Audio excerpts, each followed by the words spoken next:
Hello guys. इस video में हम बात करेंगे उन रिएक्शंस के बारे में which are most important for JEE.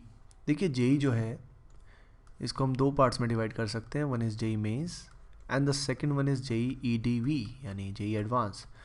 Mains में क्या होता है, काफ़ी बार ऐसे क्वेश्चंस आते हैं जो डायरेक्टली एक रिएक्शन पे बेस्ड होते हैं, लेकिन एडवांस में क्या होता है, दे मिक्स मैनी रिएक्शंस और उन रिएक्शन को मिक्स करके अच्छे अच्छे क्वेश्चन, कंसेप्चुअल क्वेश्चंस को बनाया जाता है।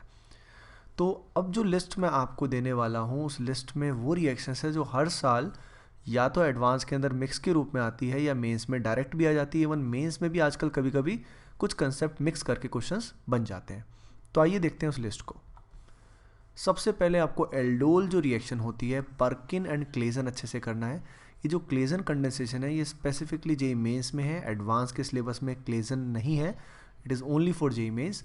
बाकी एल्डोल पर्किन ये आपको अच्छे से करना है। और देखिए रिएक्शंस को आपस में रिलेट करके करना है। जैसे एल्डोल है, पर्किन है, क्लेजन है, ये तीनों रिएक्शंस का मैकेनिज्म भी काफ़ी सिमिलर है, तो इनको तीनों को एक साथ पढ़ना है। सिमिलरली सेकंड जो काफ़ी इंपॉर्टेंट रिएक्शन है वो है Cannizzaro reaction and benzoin condensation. ये जो बेंजोइन रिएक्शन होती है ये भी ओनली जेई मेंस में या किसी और एग्जाम में आ सकती है, लेकिन एडवांस में बेंजोइन नहीं है। तो कैनिज़ारो को आप ढंग से करें, इंट्रामोलिकुलर इंटरमोलिकुलर कैनिज़ारो को बहुत अच्छे से करें। उसके बाद कार्बीन से रिलेटेड ये दो रिएक्शन बहुत इंपॉर्टेंट है, रेमर-टीमन रिएक्शन एंड आइसोसाइनाइड टेस्ट, जिसको हम कार्बाइल अमाइन टेस्ट भी बोलते हैं। इनके अंदर एक कार्बीन CCl2 डाइक्लोरोकार्बीन बनता है और ये बहुत इंपॉर्टेंट है। इसी से रिलेटेड एस्पिरिन का प्रिपरेशन, एस्पिरिन का जो फार्मूला है वो बहुत इंपॉर्टेंट है, बहुत बार वो रिपीट होता है। उसके अलावा कोल्बे श्मिट रिएक्शन जो होती है, preparation of salicylic acid, it is also very very important. Okay, now in the series the next reaction which is very very important is Hoffman bromamide degradation, जिसमें number of carbon decrease हो जाते हैं, and haloform reaction is also very very important। अब दोनों reactions को मैंने एक साथ इसलिए लिखा है, देखिए Raymer टीमन isocyanide haloform, Hoffmann bromide और हेलोफॉर्म में जो रिएजेंट्स होते हैं वो कॉमन होते हैं। हॉफमैन ब्रोमाइड में भी Br2KOH का यूज़ होता है और हेलोफॉर्म के अंदर भी Br2KOH का यूज़ किया जा सकता है।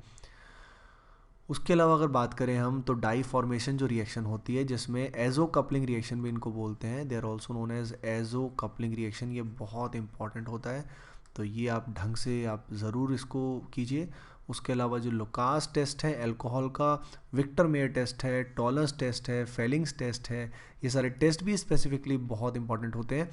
उसके अलावा लसाइन टेस्ट जो होता है which is use for detection of nitrogen, sulphur and halogens, this is also very very important. तो देखिए there are many other reactions as well which are very important, लेकिन रिलेटिवली जो which personally I feel as per my experience की जो सबसे important है वो ये है, इनको आप ज़रूर कीजिए। इनमें दो रिएक्शन स्पेसिफिकली जेई मेंस के लिए हैं जो कि है क्लेजन एंड बेंजोइन, और बाकी सब जेई मेंस के लिए, जेई एडवांस मेंस दोनों के लिए ही काफ़ी ज़्यादा इंपॉर्टेंट है। तो इनको आप ज़रूर कीजिए, इनसे क्वेश्चन तो गारंटेड आएगा ही आएगा। तो अगर ये आप अच्छे से कर लेते हैं, एटलीस्ट आपके 10%, 20-30% कुछ क्वेश्चन तो ऑर्गेनिक के बिल्कुल फिक्स ठीक हो जाएंगे। तो I hope you like this video guys, so please do share and subscribe. Thank you.